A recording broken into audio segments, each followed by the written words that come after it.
tenemos también la grata presencia de la licenciada María Fernanda López, que es parte de la directiva de RIESLAC, y quería empezar con algunas palabras de ella a propósito de este encuentro. Adelante, María Fernanda, bienvenida. Bueno, buenas tardes a todos, gracias Victoria, siempre un placer acompañarte. Bueno, yo estoy en representación del área de gerontología, el coordinador es el doctor Pizarro Rafael, que en este momento está en el Congreso Internacional, así que yo como la coalterna vengo acá a sumar un granito. Creo que es importante esta tragedia enorme que ha sacudido a Venezuela, también nos pone a todos a pensar de que hay que estar prevenido porque no es algo que ha tenido un aviso, fue algo sorpresivo donde no había ningún tipo de preparación previa. Creo que es importante pensar que son cosas que suceden cada vez más frecuentes y tenemos que estar no solamente preparados nosotros, sino la población vulnerable que es las personas mayores. Entonces creo que esta es una de las primeras acciones, y no es la primera acción que estamos haciendo en lo que tenga que ver con la prevención y cómo ayudar en situaciones de catástrofe a nuestros adultos mayores. Así que la iniciativa comenzó por Victoria, que ella está en Venezuela, que fue la que planteó la necesidad de hacer esto para Venezuela en particular, pero creo que es para el mundo en general. Así que un placer acompañarlas en este momento. Gracias Vic, gracias Alina. Y ahí la dejo con Victoria para continuar. Muchísimas gracias, María Fernanda. Entonces voy a pasar a leer parte del currículum de la profesora Lynn Viana, gerontóloga, doctora en salud pública, desarrolló un proyecto internacional entre 2019 y 2020, liderado por la Federal Emergency Management Agency.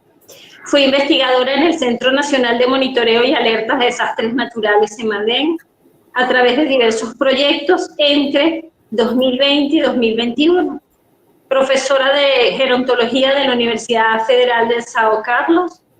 Entre 2021 y 2023, integra las redes internacionales Waterlandic Basil y la RIESLAC. Se desempeña como directora de apoyo a la profesión en la Asociación Brasileña de Gerontología. Forma parte de la Comisión de la Sociedad Longeva de la Asociación Brasileña de Normas Técnicas. Actualmente es docente del programa de posgrado en gerontología de la Universidad Católica de Brasil. Ella nos va a compartir su experiencia y gracias al apoyo también de la licenciada Yelian, que va a hacer la traducción, ¿sí?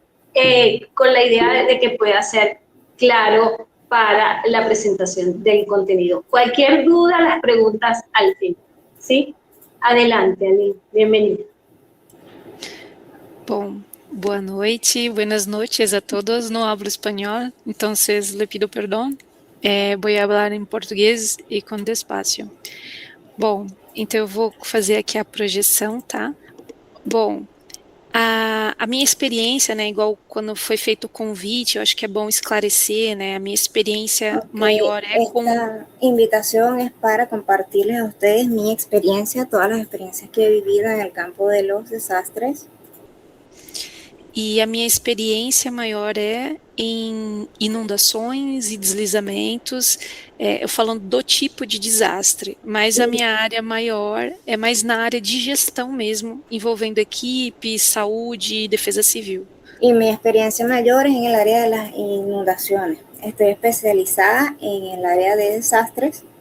Bom, então para começar eu queria dizer assim, não só em nome do programa de pós-graduação, mas assim de todos os nossos colegas aqui, que a gente sente muito pelo que está acontecendo, né, na Venezuela, e o que a gente puder ajudar de alguma forma, né, nem que seja com conhecimentos técnicos, ferramentas. Quería decir que siento mucho la situación que está viviendo Venezuela. Desde aquí queremos compartir esta actividad con ustedes para apoyarlos de la mejor manera, de forma que a pesar de la distancia estemos cerca con ustedes.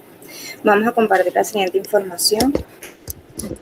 Bom, então é importante a gente se alinhar que independente de ser um terremoto, uma inundação, o fator que for do desastre, mesmo que eu tenha perigos naturais, o desastre jamais vai ser natural. Es importante Entender que sea cual sea el desastre, hay que tener unas líneas de acción para poder abordar en los desastres naturales.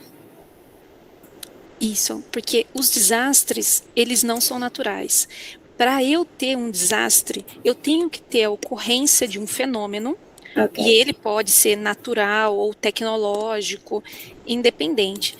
Mas além desse elemento natural, né, ou tecnológico, o evento em si, o perigo, para ter um desastre, eu tenho que ter populações expostas, eu tenho que ter vulnerabilidade da população e, principalmente, incapacidade de resposta institucional. Isso é o que a gente conforma, porque uma chuva, só chuva, ele não é um desastre se ele não atinge pessoas, se ele não expõe pessoas à vulnerabilidade e ele não consegue ser respondido de acordo com a capacidade institucional. Bom, se vocês tiverem dúvidas, vocês podem me pausando, né, para pedir ajuda também na tradução, tá? Então, é importante dizer que o desastre ele ocorre num tempo social, então não é o tempo da ocorrência da crise aguda, né? Igual, por exemplo, está acontecendo agora na Venezuela. O desastre ele não termina assim que termina o período de decretação do evento. Então, o que acontece? Eu já fiz alguns campos em vários cenários de desastre, e eu vou mostrar daqui a pouquinho para vocês, e um desses, eu consigo provar que a afetação do desastre, ela continua perdurando por muitos anos, inclusive. Tá? Então, por isso que é importante entender que o desastre em si, eu não estou falando do fenômeno só. Por exemplo, você fala, mas o terremoto, por exemplo, já terminou. Mas o desastre não é o terremoto, né? O desastre é tudo o que está acontecendo após, toda a afetação que está acontecendo após, né? Ele pode levar anos para terminar. Então, é importante ter essa noção do que é o desastre, tá? E entender que ele se desenvolve enquanto um processo social, né? E ele não é definido apenas pelas expectativas oficiais, ele tem um processo de conformação. Então, se eu tenho planificação ineficiente, se eu tenho construções de habitação num padrão que não é ideal, áreas de inundação, ao longo do tempo, esse processo somado a alguns grupos que vão ser mais vulneráveis que outros, é o que vai conformar um desastre. E lembrar que a percepção faz muita diferença, tá? Na hora que a gente vai se organizar em relação ao desastre. E aí eu coloco aqui um exemplo prático, né? Esse foi um livro que eu publiquei, tem alguns anos, e ele fala sobre questões... tá muito difícil? Vocês querem que eu fale mais devagar? Tá bom? Creo que a Yelian, la traductora, se le cayó la llamada. Ya se volvió a unir. Ya, Yelian. Ajá. ¿Estás por allí? Disculpen, pero se le había caído la llamada. Ajá. Ok, para que siga Aline y Yelian traduce. Disculpen. Ah, tranquilo. É que eu vi que surgiu uma mensagem aqui da tradução. Bom, então nesse livro eu trago essas fundamentações teóricas. Eu trato os fundamentos teóricos sobre como que é a afetação, né, das pessoas maiores, né, das sobre idosas. Como as pessoas maiores são afetadas. Com um olhar mais da sociologia dos desastres. Então, e además como é a sociologia dos desastres. Por isso. Então, isso. Então, nesse trabalho, eu fui a campo, né, em um município muito afetado, e eu fui entender... Para fazer esse trabalho, eu me dirigi a uma investigação de campo, a um município bastante afetado. Eu quis entender como que era o processo de afetação e também de enfrentamento. O processo de afetação e para enfrentar. E eu fui vários anos. E estuve vários anos. Ah, ok. E ali, acho que o pessoal está falando que dá para entender, né? Aí acho que se tiver algum ponto, acho que a gente pode continuar com a tradução, tudo bem? Ah, ok, perfeito. Ok, então, perfeito. Bom, a gente tem um documento muito importante quando se fala de desastres, que é o Marco de Sendai. E por que eu estou trazendo esse geral antes da gente entrar de fato para as particularidades da pessoa idosa? Porque o marco de Sendai, ele ajuda a organizar como que os países devem responder, se preparar, fazer essa gestão de risco de desastre. E ele foi pactuado em 2015, o Brasil, inclusive, é signatário, vários outros países da América Latina também, e ele vai até 2030, e ele tem metas, e ele tem prioridades, organizações. E o primeiro de tudo é que a gente precisa trabalhar a compreensão do risco de desastres.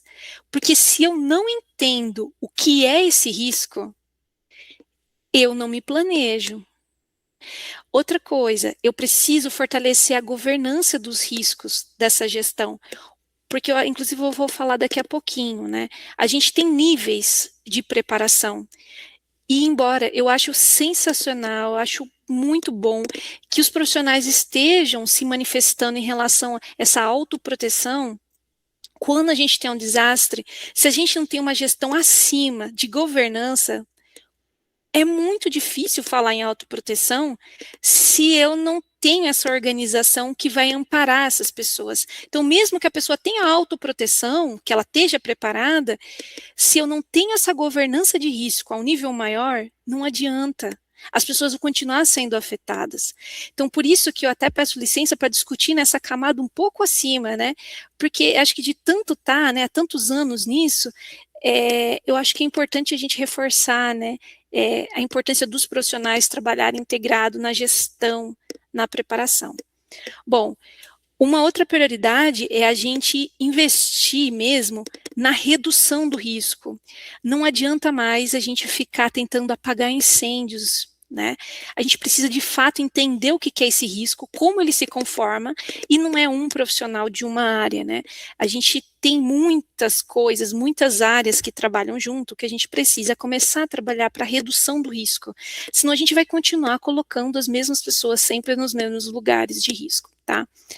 E tem uma máxima nesse documento, que é o Build Back Better, que é o reconstruir melhor, que a gente tem que aprender, né? Quando a gente tem uma emergência, igual o que está acontecendo na Venezuela, ou o que aconteceu recentemente no Brasil, que a gente teve mais de 470 municípios ficaram embaixo da água, né, com uma inundação muito importante. Teve locais que ficaram 30 dias debaixo da água, para vocês terem um parâmetro. Essa máxima do reconstruir melhor, ela é muito importante, porque é a partir do que eu estou vivendo agora, como que eu posso reconstruir melhor? Como que meus processos podem ser melhor? O que eu aprendo com isso? Quais são as minhas lições aprendidas? E eu acredito que vocês têm muito, né, nesse momento agora de observação, de ver o que precisa avançar, né? E aí, lembrando que ao longo da apresentação eu deixo alguns QR Codes dos documentos, tá? E aí também facilita caso vocês querem ter acesso aos documentos, tá? Quando a gente fala do impacto da saúde, né, em relação ao desastre, a gente tem algumas fases, né, isso aqui é um documento muito usado, né, essa escala, que é o quê? Nas primeiras horas e dias, a saúde fica muito focada em resgate e socorro, em lidar com questões de traumatismos, né, de acidentes mais pontuais, ou a questão do manejo dos corpos, né, quando a gente tem a questão dos óbitos. Nas semanas e meses que se seguem, a gente já começa a olhar para algumas outras coisas, que é começar a olhar para doenças transmissíveis e não transmissíveis, começar a fazer vigilância de algumas doenças, igual lectospirose, influenza, né? Alguns de outros mecanismos de transmissão, que é super importante. E também a gente fazer a vigilância de outras enfermidades que não são transmissíveis, como a hipertensão. Por quê? O que a gente aprendeu aqui no Brasil? que se a gente chegava com a pessoa, né, o afetado, lá na área de recepção, seja na área da saúde, seja nas barracas, né, que eles montam as tendas de atendimento, se eu não olho para essas doenças de longa duração, igual hipertensão, diabetes, e eu não cuido disso, logo nessas primeiras semanas, nesses primeiros dias, que a gente descobriu que essas pessoas descompensavam muito. E aí aumentava o risco de óbito. Então é muito importante a gente não esquecer que eu entendo na hora ali o resgate, na hora a gente tem que saber o abrigo, eu entendo a lógica da resposta, é muito importante, mas enquanto profissionais de saúde, que eu acredito que deve ser a maioria que está aqui com a gente hoje, a gente tem que ter esse olhar um pouco ampliado, porque se a gente não cuidar dessas doenças, eles vão descompensar e podem vir a óbito, né, e ter outras complicações. E lembrar que de meses a anos, a gente continua fazendo vigilância e trabalhando com reabilitação e reconstrução na área da saúde. E lembrar que tem que reabilitar. Aqui a gente está tendo muito problema com isso. A gente teve alguns desastres, igual rompimento de barragem e de inundações, que não teve um cuidado a longo prazo com saúde mental. E aí o que aconteceu? Aumentos de casos de suicídios, né? E entre outros problemas de depressão, problemas de ansiedade, compulsão com questão de vícios, igual consumo de bebida, aumento de consumo de tabaco, enfim. Por isso que a saúde, eu entendo que, né, esse momento a Venezuela vive um momento da resposta, mas é importante ver esse olhar a longo prazo, porque é como se fosse ajudar a prever, né, os próximos passos, para que quando passe um tempo ainda você não tenha grandes descompensações de saúde ainda por conta do evento, né? O que deixa todo o sistema de saúde mais caro, né, tanto para a pessoa quanto para o governo, né? E aí, esse é um gráfico que eu gostaria de mostrar, que eu acabei elaborando aqui para a apresentação de hoje, que é o quê? A gente tem uma esfera da preparação que é a autoproteção. Então, é o que o pessoal fala, leve o kit de água, tenha documento, saiba qual é o seu remédio, todas essas indicações de autoproteção que a gente pode tentar fazer, né, que são relacionadas a um indivíduo. Elas são muito importantes, mas ela é consequência, a afetação vai ser a consequência desses outros. Quando você olha, né, se eu não tenho uma preparação governamental adequada, seja pela legislação que liberou os padrões construtivos, seja pela questão de liberar casas em áreas de riscos, igual riscos de inundação, entre outros desastres, né, possíveis, não adianta eu falar em autoproteção, porque vou ser muito honesta, quando a gente tá com a pessoa ali, não dá tempo, entende? Não tá visualizando mais as lâminas? Que estranho. O pessoal tá falando aqui que tá dando certo, enfim. Então a gente tem essa esfera mais individual da preparação para desastres. Mas o que eu trabalho bastante é nessa outra camada, que é essa camada das instituições. Agora a gente está com um projeto aqui no Brasil, que ele é financiado pelo Ministério da Saúde, que a gente olha para as instituições de longa permanência para idosos. Inclusive, a gente trabalha nesse âmbito de como que eu tenho que responder, como que é meu processo de proteção para esse segmento, como que eu tenho que fazer essa comunicação das esferas, né? Porque isso é o que eu trabalho. Por que eu vejo?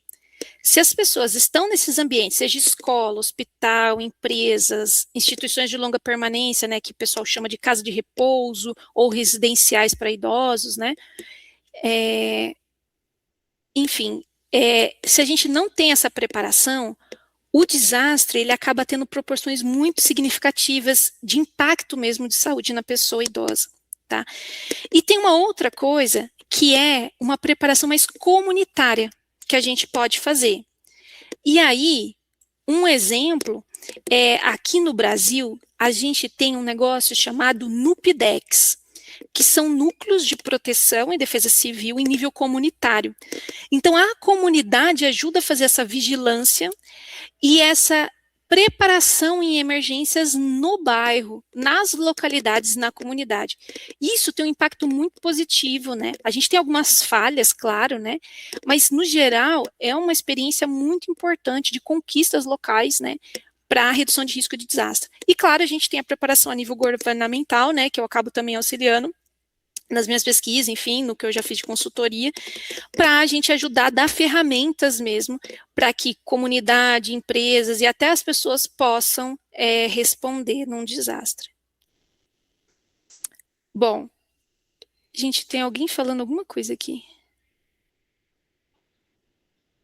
Bom, se tiver algum problema, vocês vão me sinalizando, tá? Esse é um estudo que eu até, inclusive, apresentei ele brevemente na jornada da RIESLAC, que a gente fez com pessoas vítimas de furacão na área rural, com pessoas idosas, para a gente entender, isso aí foi nos Estados Unidos que a gente fez essa pesquisa, para entender como que quem que ajuda, se ele consegue se preparar, né? E o que a gente viu? Que as pessoas que moravam sozinhas ou que eram pessoas negras, né, afrodescendentes, eram as pessoas que mais tinham necessidade de amparo em relação à preparação e recuperação ante os desastres, né? E que, quando tinha uma emergência, eles contavam muito mais com as comunidades e muito menos com os entes públicos, né? E o que a gente viu também?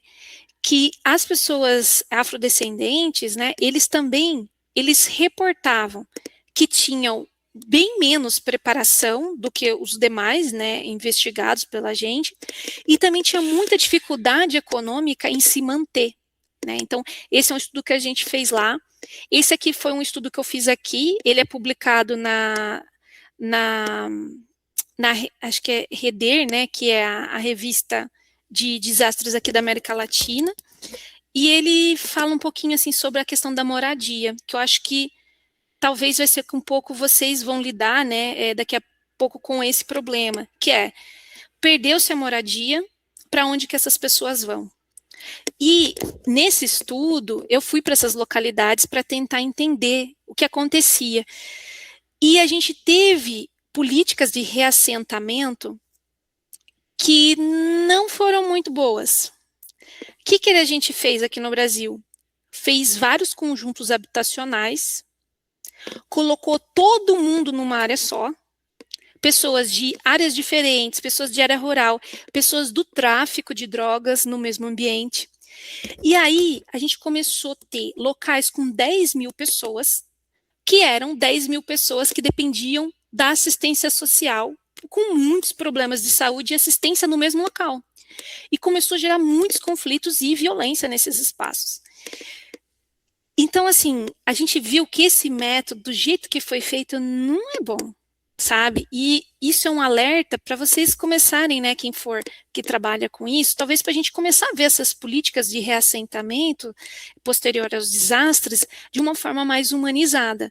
Por exemplo, nessa entrevista, né, que desdobrou, né, esse trabalho que desdobrou nessa publicação, tinham pessoas idosas de áreas rurais que tinham galinha, né, as galinhas, os frangos, dentro dos apartamentos, porque era o último fio de vínculo que essas pessoas tinham com a terra, que eram agricultores, e pessoas sofrendo mesmo de depressão, entre outros sintomas de transtorno de humor, por conta de estar afastado da terra, né?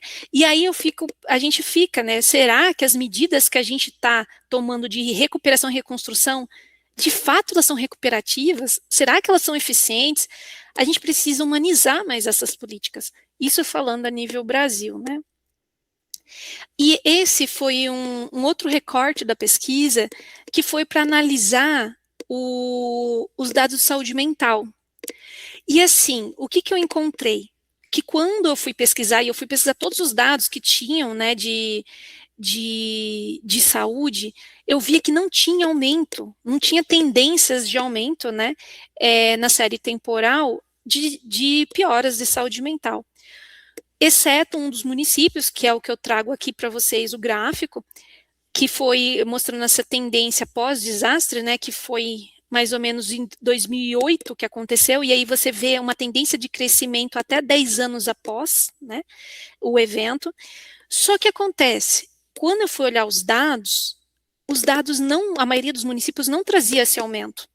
Mas quando a gente ia conversar com os gestores municipais da saúde e da assistência social, era unânime que tiveram muitos casos de aumento de depressão e suicídio entre pessoas idosas que nem sequer foram registrados, né? Então, isso é uma preocupação que a gente tem que ter, que é, olha, nem sempre os dados são fidedignos.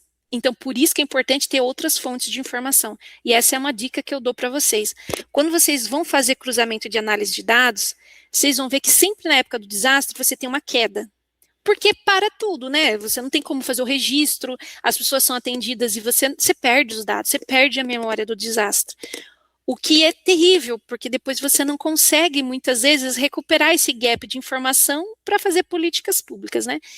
Mas o que acontece? Então, quando tiver desastre, vocês ficam de olho nisso, porque durante as emergências, vocês vão cair, pelo menos durante um mês, os registros. E isso é muito ruim, porque é um apagão de dados, né, muito importantes. Mas depois vocês, às vezes, observam tendências de crescimento de algumas doenças, né? Que foi o caso desse estudo aqui. Tá? Esse estudo, eu publiquei ele tem um tempinho também, e eu peguei algumas localidades que tinham ocorrência de desastres desde a década de 70. E mesmo tendo desastres recorrentes ao longo do tempo, não parava de acontecer tragédias lá, que é um pouco do que eu sou muito contra isso, que é falar que o desastre é uma tragédia. Tragédia é algo que você não prevê. Desastre, igual esses que aconteceram aqui no Brasil, que com inundações, a gente consegue estimar até quanto que vai chover na localidade. A gente sabe até o terreno, se ele é propício à queda ou não. Então não me vem falando em tragédia, porque não é tragédia. Honestamente, é crime, entendeu? Porque um desastre, ele não é natural. Ele tem uma responsabilidade ali atrás, entendeu? E aí, esse aqui é das imagens que eu tenho nesse artigo, onde eu mostro todos os capítulos de doença, então os capítulos aqui do Brasil, né, da CID-10, de 1 a 20, desde infecções, problemas de olhos e anexos, problemas gastrointestinais, e aí eu fui fazendo toda a análise, tanto, nesse caso é só internações, o de mortalidade até hoje eu esqueci de publicar, preciso publicar esses dados.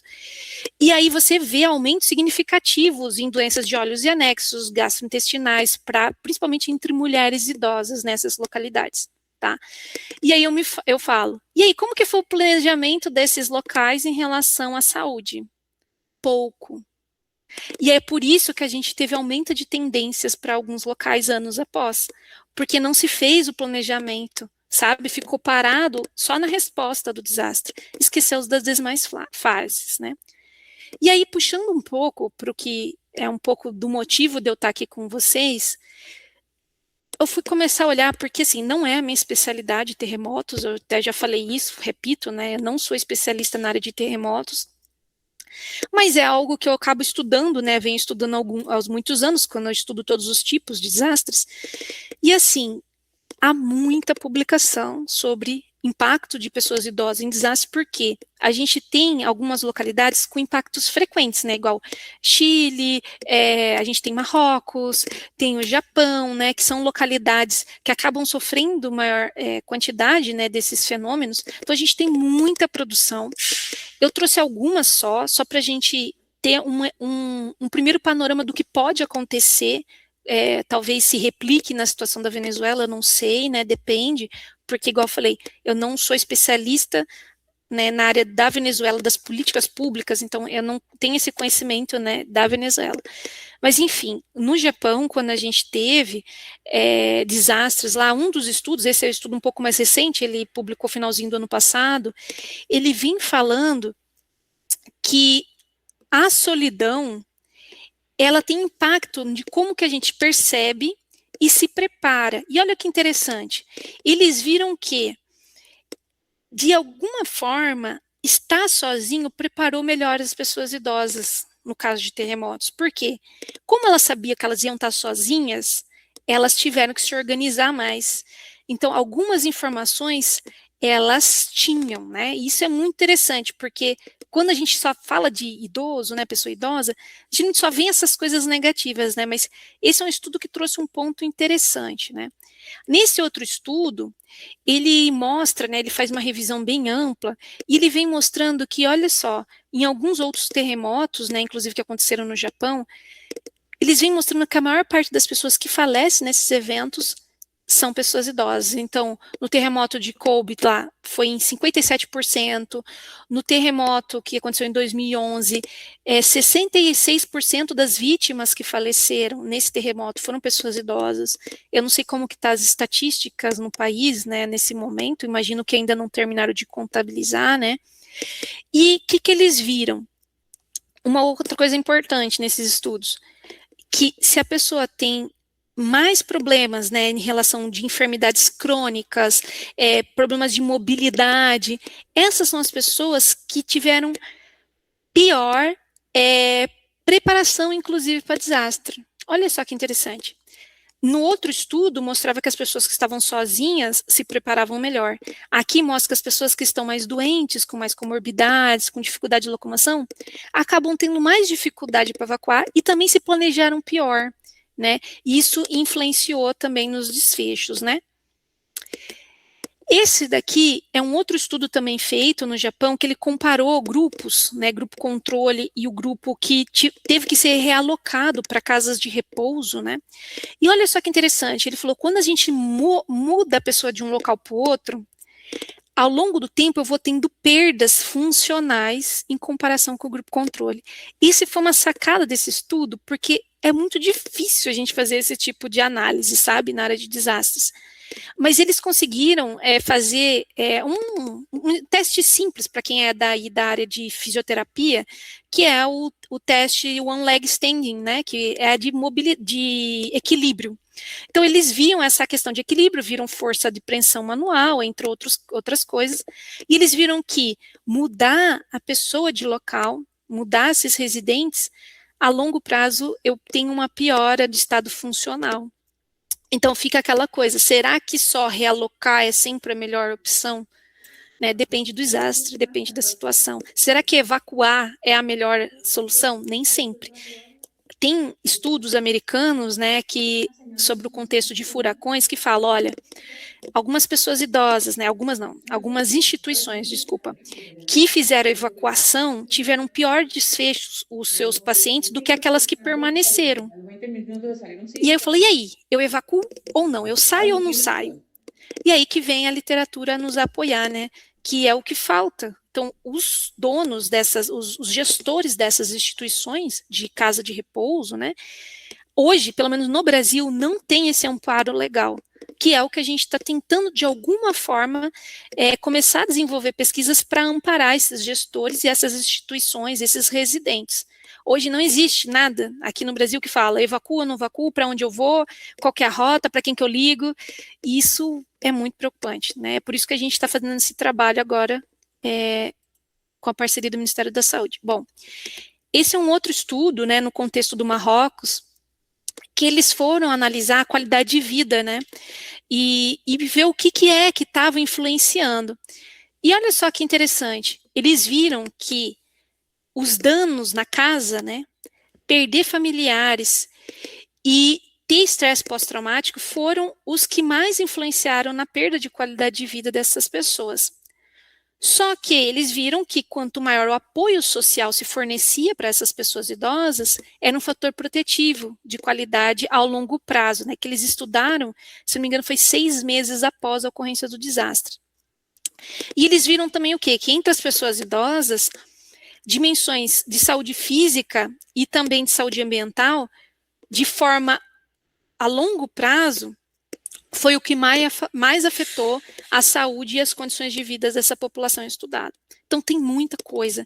Tem estudos sobre pessoas com pacientes de câncer que não tiveram interrupção de tratamentos, pessoas com diabetes e as descompensações. Então assim, tem estudos sobre tudo que vocês imaginam. Então tem muita coisa, né, que a gente precisa ainda se desdobrar para proteger essa população. Então por isso que o tempo de 1 hora aqui não dá tempo, né?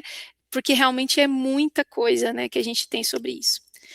No Brasil, eu sei onde a gente busca informações sobre quando vai ocorrer, o que, quais são históricos, né?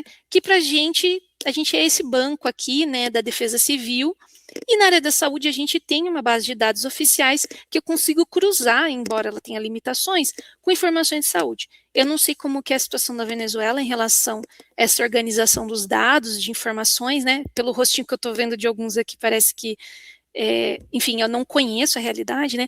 Mas é muito importante, talvez, ajudar o governo a desenvolver, e é possível, a gente conseguiu aqui no Brasil, então, assim, utilizem dessa parceria, dessa abertura, né, para a gente aprender e trocar ferramentas, né, porque é possível a gente fazer isso, né.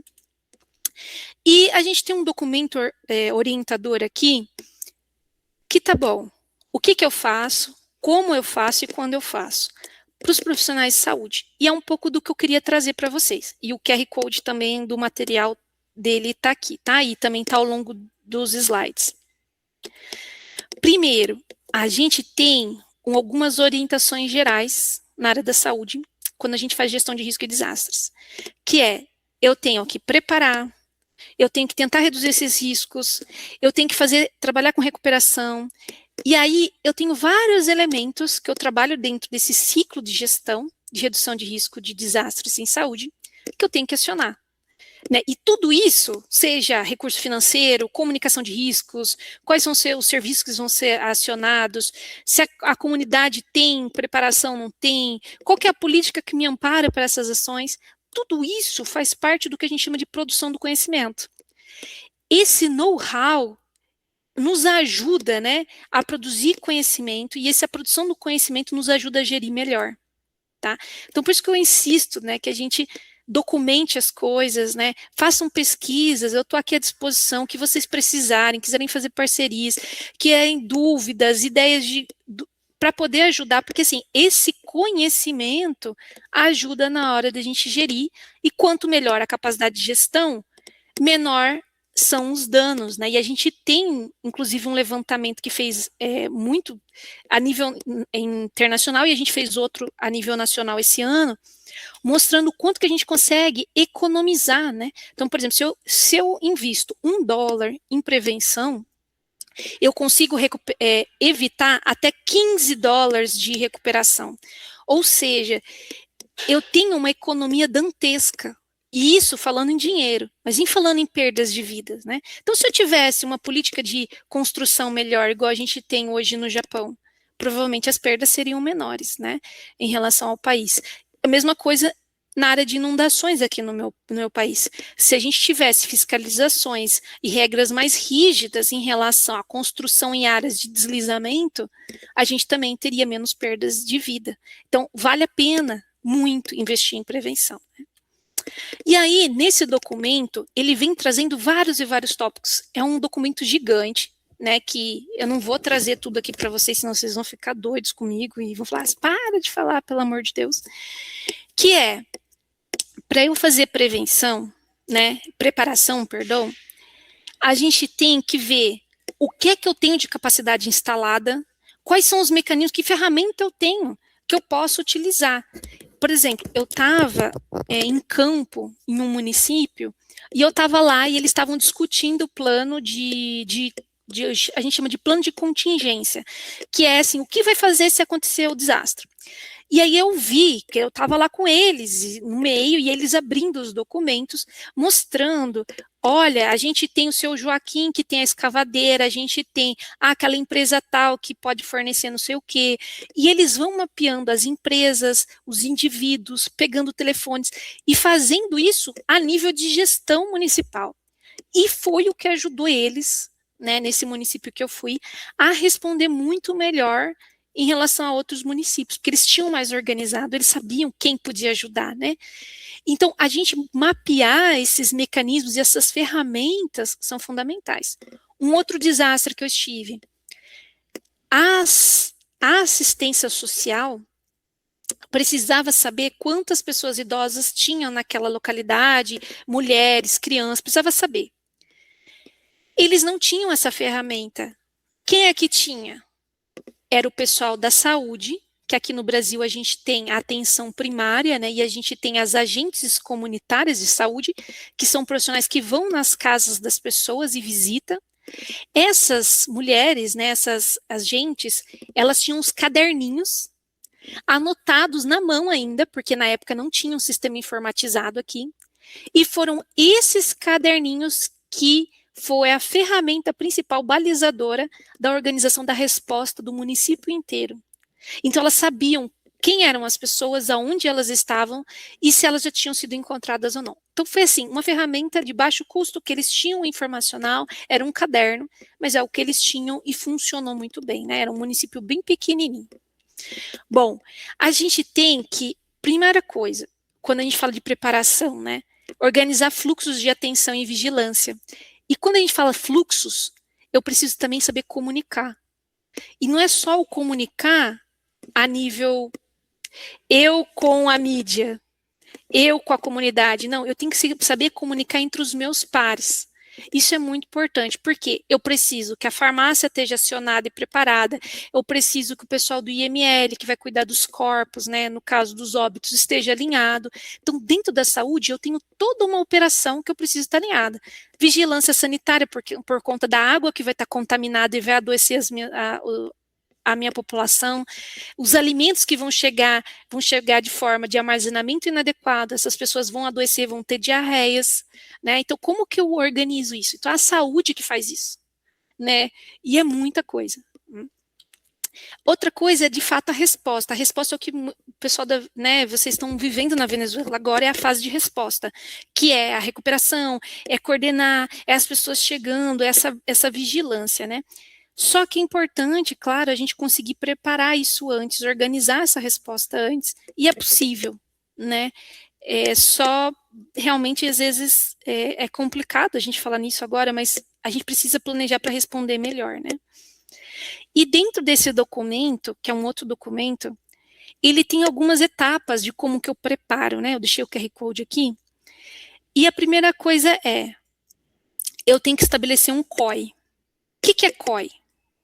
Não sei se vocês conhecem, é o Centro de Operação Estratégica. A gente tem o COI geral, que é o COI que vai juntar todos os órgãos, igual se vocês verem na imagem, né? Defesa Civil, Bombeiro, Ministério Público, Educação, que são o quê? Eles sentam numa mesa, literalmente é uma mesa, tem representante de todas essas áreas sentadas. E tem o representante da saúde. Só que, na saúde, eu preciso ter o COI da saúde também. Por quê? Essa pessoa da saúde que vai estar lá sentado, geralmente eles se reúnem todo dia no final da tarde, ou às vezes de manhã e no final da tarde. Que é o quê? Eles têm que se organizar para responder. Então, isso que é o COI. É tipo um centro de emergência, sabe? E a saúde é uma das que tem que ter o COI próprio também. Por quê? Eu tenho atenção à farmácia, a questão de gestão do sangue, ainda mais vocês, né, que tiveram essa questão do terremoto, é muito comum a gente ter fraturas, perdas de sangue, né? Então, fazer essa gestão do banco de sangue na emergência é fundamental para nível de salvamento, né? Enfim, o pessoal que vai fazer atenção psicossocial, então quais são os primeiros socorros psicológicos, como que eu faço, qual é a abordagem, treinar essa equipe, então tudo isso, onde que eu vou fazer exames de sangue, cadê a rede de laboratório, os hospitais, isso é a COI Saúde. Então a primeira coisa é, eu tenho que ter o COI geral, mas eu preciso muito ter o COI Saúde, porque senão a saúde não anda, e sem saúde a gente não tem resposta efetiva em desastre. Aí uma segunda etapa, gente, vocês podem me parar, porque eu falo pelos cotovelos, então vocês podem me parar e me perguntar, tá bom? Além de eu montar o meu centro de operação, uma outra coisa muito importante é eu organizar essas informações, ter esse histórico do que acontecia antes, onde que o pessoal é mais exposto, porque se eu consigo fazer isso, eu consigo me preparar melhor. Então, esse é o momento de vocês coletarem essas informações também. Tá? Para eu saber onde que é mais afetado, se já tinha eventos ocorrendo, enfim. Outra coisa muito importante para eu fazer essa preparação é levantar as capacidades. Isso, se eu tenho uma boa capacidade institucional instalada, às vezes eu não tenho nem desastre. E você entende? Então, isso vai separar muito qual que é o nível de afetação, inclusive, né? Então, tem locais que uma chuva de 100 milímetros não faz diferença. Tem locais que uma chuva de 100 milímetros acaba com o bairro inteiro, né? Porque o solo já não tinha condições, desliza tudo, o solo está impermeável e por aí vai. Então, a gente ter a capacidade instalada em nível de preparação institucional é o que faz a diferença. E ter profissionais treinados, tá? Isso que eu estou falando mais olhando para a pessoa idosa. Mas agora eu tive num projeto que a gente desenvolveu com crianças e crianças autistas. E daria uma outra palestra, é desesperador. O cenário que a gente encontrou. Bom, só que antes de eu falar, olha as capacidades, vocês têm que olhar quem é responsável pelas respostas no país de vocês. Aqui a gente tem a Defesa Civil. A Defesa Civil, embora o sistema, todo mundo, saúde, entra dentro da Defesa Civil, a gente tem um órgão específico que é só para fazer isso, que é para organizar a galera, organizar os outros. E olha só o que a gente descobriu no estudo que a gente realizou aqui junto com o governo, né, que a gente fez, acho que foi em 2020, que a gente publicou, foi 2021, esqueci, acho que foi 2021. Se vocês verem essa primeira figura aí da pessoinha, 59% das defesas civis do país inteiro só tinha uma ou duas pessoas. Você sabe o que é coordenar um município de 50 mil pessoas e ter uma pessoa para fazer gestão de risco e desastre no município inteiro? Bem-vindos ao Brasil. Essa é a nossa realidade. E aí eu pergunto, qual é a realidade de vocês?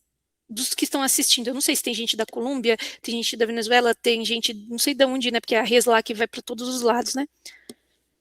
E a gente fez esse mapeamento e foi inédito aqui, ninguém nunca tinha feito, e a gente ficou em choque, porque assim, eu estava na equipe fazendo, e aí a gente falou assim, tá, e vocês têm acesso a software para fazer os mapeamentos?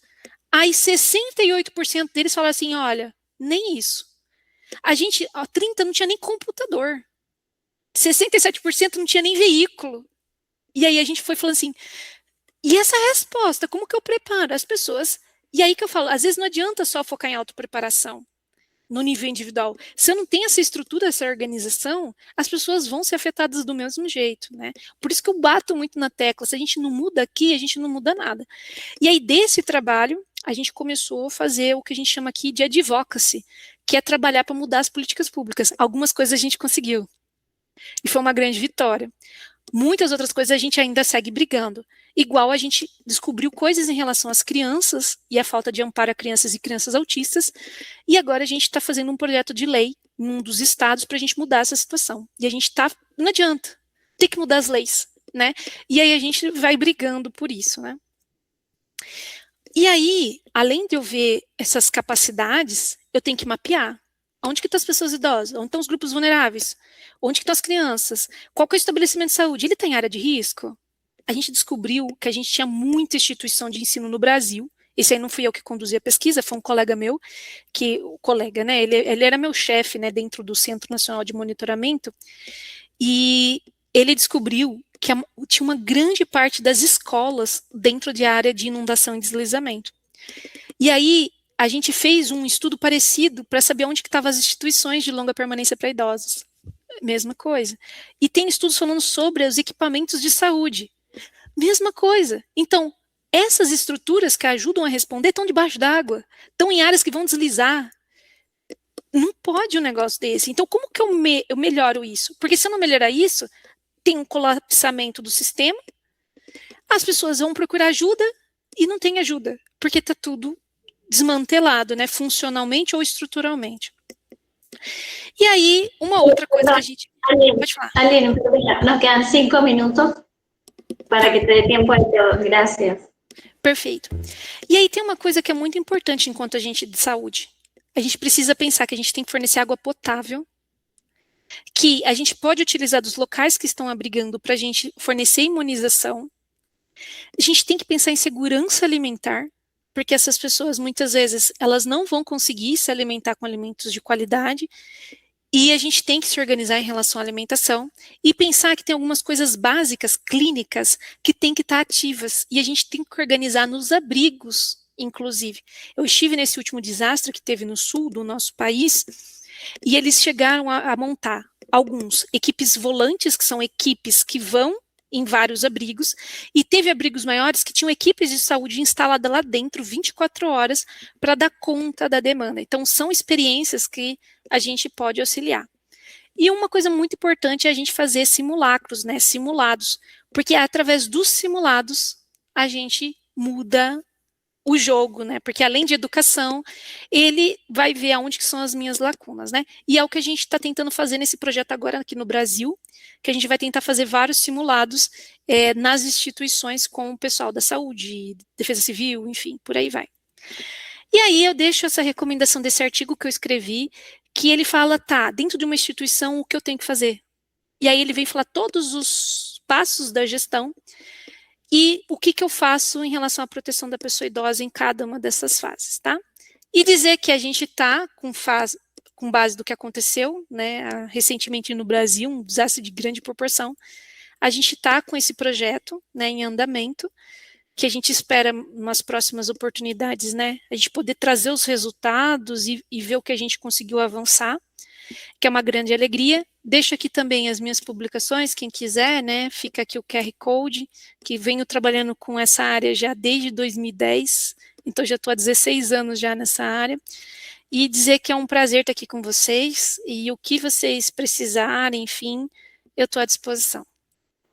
Aline, gracias, porque además bien sustentada toda la información, con investigaciones, dedicarte a buscar también en materia de terremotos para contextualizarlo con Venezuela. Igual eu falei, assim, eu não conheço muito a história, né, da Venezuela em relação às instituições, né, mas é assim, a gente é muito aberto, no sentido, olha, o que vocês precisam que é informação institucional? Acho que tem como fazer cooperações, né, para a gente poder fazer levantamento de informações.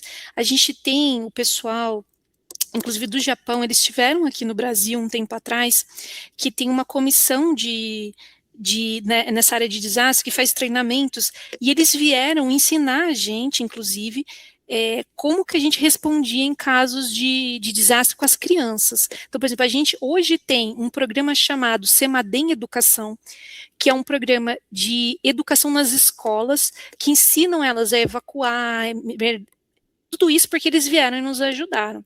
Hoje a gente tem ferramentas, né, então a nossa sorte, entre aspas, assim, se pode falar dessa forma, é que as nossas instituições, elas se organizaram, né, a Defesa Civil ainda é o nosso elo mais fraco.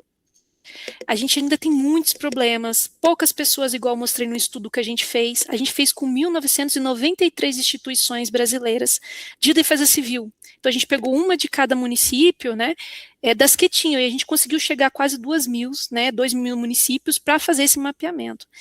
E mesmo aqui a gente tem dificuldade, então acho que o caminho é mudança de legislação, porque se não muda a legislação, não adianta, é o que a gente tem visto muito aqui. Se eu quero mudança efetiva, eu tenho que mudar a lei, porque se não está no papel, eu não tenho a obrigação de cumprir. Então, primeiro, um caminho, embora eu não seja especialista, né, na área de terremotos, seria a mudança de legislação. Isso, pelo menos, a gente consegue fazer por pressão popular e por instituições, né? Então, se organizar as instituições. O que vocês precisarem daqui do Brasil para a questão técnica, o que a gente puder acionar o pessoal do Japão também, que tem vivenciado, o pessoal do Chile, que tem muita experiência também. Acho que é um momento, né, da gente se organizar enquanto pesquisadores para poder dar ferramentas. Então, assim, primeiro que eu falo é mudar a legislação, e o outro é, de fato, ter as instituições. Porque sem amparo governamental ou instituições sérias que dê esse amparo, eu acho muito difícil resolver essa situação, sendo muito honesta. Mesmo com a instituição é difícil, sem eu não consigo, eu tenho muita dificuldade de vislumbrar saídas assim efetivas, né? A gente tem sim estudos, né, e não só estudos, mas também cases, né, casos de boas práticas. A gente teve, quando a gente estava fazendo esse projeto de levantar informações das defesas civis do Brasil inteiro, a gente fez um seminário de boas práticas e a gente chamou diversos setores, inclusive assistência social, enfim, para ter boas práticas. E eu lembro muito bem de algumas, né, em relação à proteção comunitária, que existe aqui na região mais nordeste do país. E o que acontece? A comunidade, ela se organizou, eles tinham um representante, e o que eles faziam? Eles iam vendo as demandas, e eles tinham essa rede de solidariedade, mas eles também tinham essa parte de pressão governamental. E eles conseguiram muitas obras, ações de prevenção. Tem outros locais que eles fazem o quê? A comunidade é que avisa. Então, eles têm grupos de informação, seja WhatsApp, eles têm redes de comunicação, e eles conseguem ativar isso, ou emitir alertas, para fazer salvamento.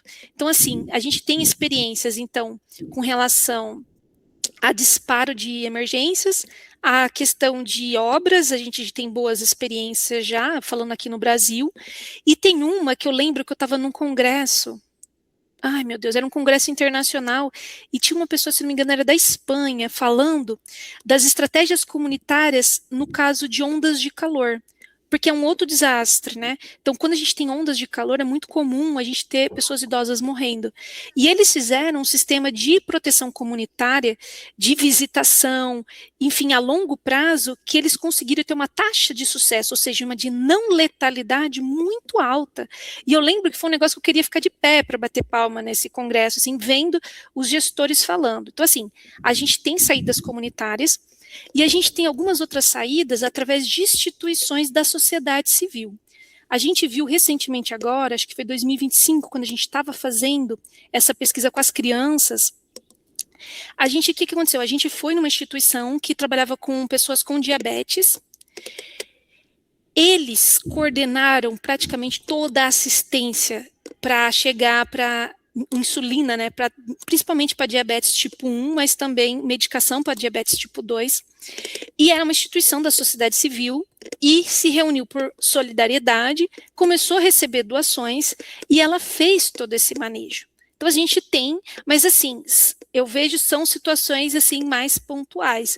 De longo prazo, eu vou ficar te devendo, eu tenho realmente que estudar mais, né, porque eu acabo ficando muito no eixo de gestão institucional, né, esse comunitário são mais as experiências que eu vi, né, que eu testemunhei nessa caminhada aí, mas eu vou ficar te devendo de outras que conseguiram fazer, né, a longo prazo, mas sim, a gente tem boas experiências. Inclusive mulheres coordenando isso, o que eu achei sensacional, porque a gente vê muitas vezes que são as mulheres que organizam a comunidade aqui. Inclusive, quando eu estava no mestrado, eu fui fazer campo e não tinha mais nada, era só terra, e tinha uma senhora idosa que estava lá no território andando, e aí, claro, a pesquisadora foi lá abordar.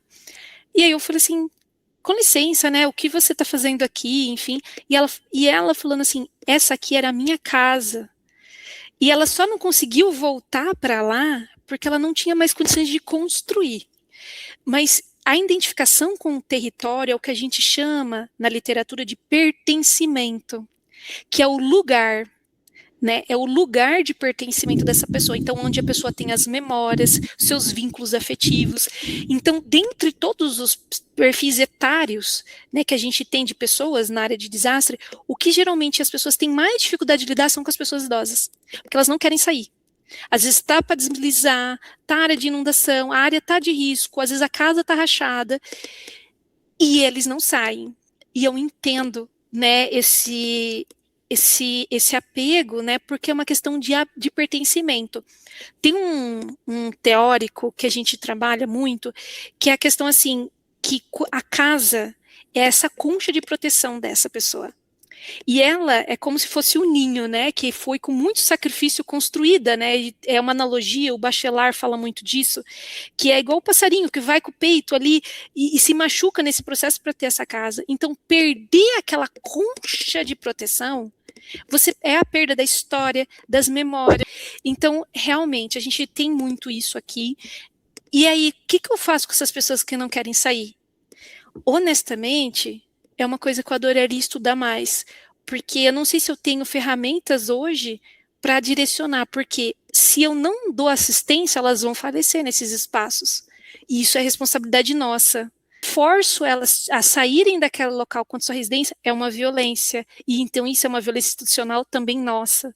Então, eu não sei se eu consigo te responder com todas as ferramentas, com evidência científica o suficiente, porque eu acho que hoje a gente ainda vive esse impasse. De verdad, muy provechoso lo conversado el día de hoy. Sigue desarrollando esa área porque hace mucha falta.